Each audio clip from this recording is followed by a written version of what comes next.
Well, a couple of weekends ago, I put in this panhard bar, track bar, into my Jeep, and if you remember right, I screwed up on that side. Today, I'm gonna fix that.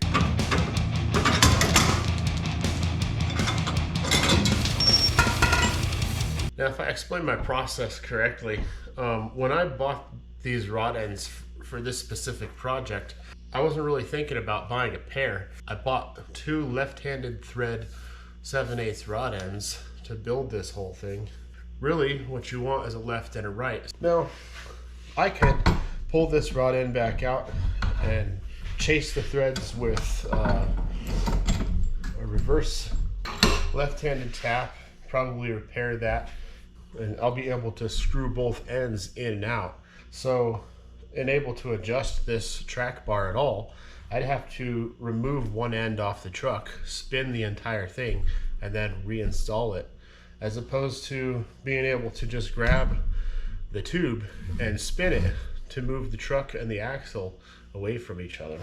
So because I have a left-handed thread on both of these, and you really want there to be a left-handed and a right-handed thread, I just purchased this from Barnes and they sent it to me in a matter of a few days. So now I'll be able to adjust this without removing it from the truck. And they had these in stock with the hex nut on it. So now I can hold the bar with a wrench and don't scratch up all the paint every time that I go to adjust this thing. Now, I forced these threads in there so that I could finish the project, and I'm just curious how many threads I actually got into the insert. So I'm gonna wrap this piece of tape around it, and that way, whatever threads are left sticking out of this piece of tape is how many threads I had engaged. I'm just interested to know how much danger I was in if I had run it like this, because that root weld doesn't go very far in, and that's where that thread is messed up. That's not good. I have to get I gotta get a piece of pipe just to get that out. As you can already tell, I had to really get this in there to get this project done that weekend.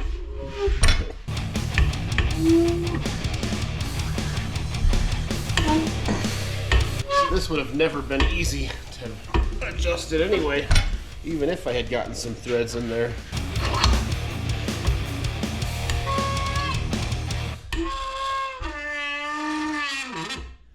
Whew. Man, it's my workout for today.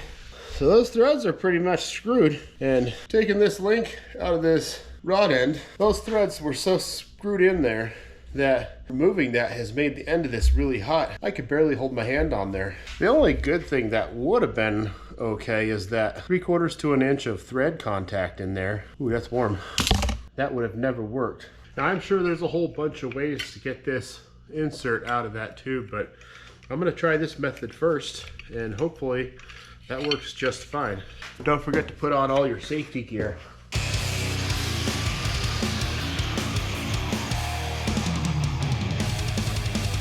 Now, these inserts are really only welded to this lip, and so by cutting that lip off, there's a certain point where if you cut enough off of here, this insert will be pretty much free floating. The only challenge after cutting off that weld is to get the insert out and put the new one in. I think I may have a solution for that. I just have to find the right size tube to shove down the other end. It has to be smaller than the insert on the other side to be able to slide in, because I'm going to try to smack that insert from the inside.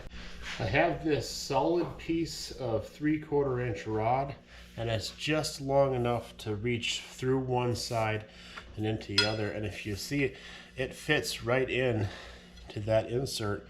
The only thing I'll have to be careful of is as I'm going through the good insert to hit the bad one out, not to mess up these threads too bad. It's a bit of a mystery to me, but I welded this end up just like I did the other with the same welder settings and everything, but it seemed to turn out fine. And after putting NICs and everything on this end, it threads in just perfect. I'm wondering if how easy that will come out. Let me grab a hammer and we'll see if I can just get some little love taps on it.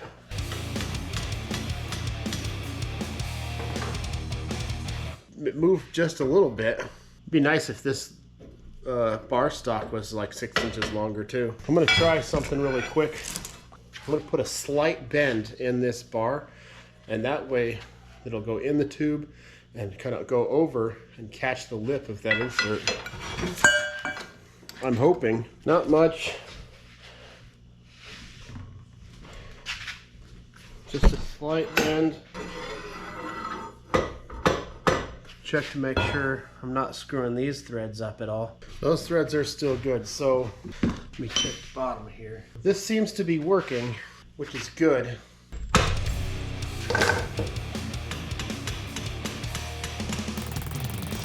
You can see that insert's starting to come out now.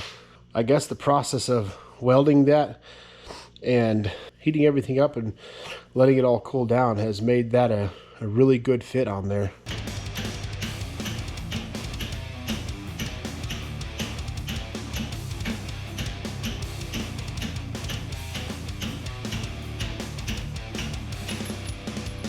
Okay, got that out.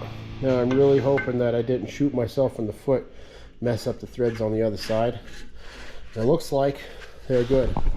Whew, that is a relief. I'd like to talk about why I'm in this predicament in the first place. You can see how thin this wall is, and it gets even thinner because the threads are cut into the inside of that wall. What I did when I beveled this is beveled all the way to the edge right here. And so when I welded that root pass, the weld actually burned in to this wall, and you're not supposed to do that apparently. So this time I'm going to bevel this about halfway through the tube. That way when I run the root pass, I'm welding just on the lip and not on this part here. Now another thing I'm thinking about, because I'm putting a different end on here, this one is actually longer in this area right here, and so I want to make sure that with both these ends in here, this track bar is as long as I want, and I'm not adding 3/4 to an inch of the length. So I'm gonna get these rod ends put in, and I'll measure it. If it's too long, I can cut that much off the tube. One trick for measuring rod ends like this, if you measure from the inside edge of this rod end to the outside edge of this one, it'll be the same as measuring from the center of this one to the center of this one. So I like to put my measuring tape right on the edge of the inside of this hole and measure all the way to the outside edge of this one, and as you can see, it's about 7/8 too long. So if I want it to be 39 inches, what I'll have to do is either adjust my rod ends, which I can't because that's right where I want it to be adjusted, or cut 7/8 of an inch off of the end of this tube, and I think that's what I'll do.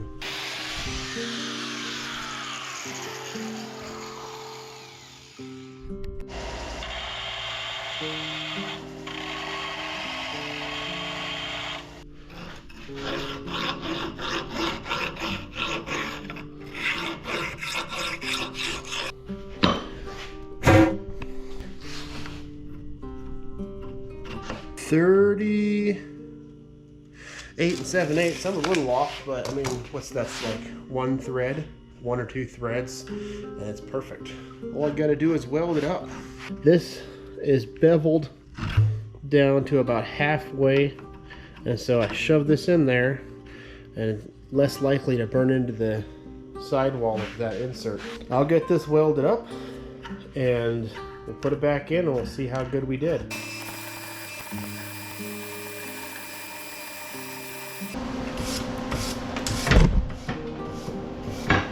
Now that that root pass is done, I want to put this in and make sure that we didn't weld through again.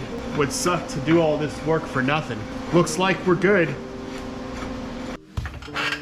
Now that that whole ordeal is over, I can finally move on to the next thing, and I can turn this entire tube right here, and instead of the tube moving to left and right because both of them were left-hand threads, now I can make the tube longer and shorter, and I can move the truck left and right over the axle. And that's exactly how it's supposed to be. I just didn't do it right the first time. Tune in next weekend and we'll do some more cool stuff on this Jeep. Who welded this?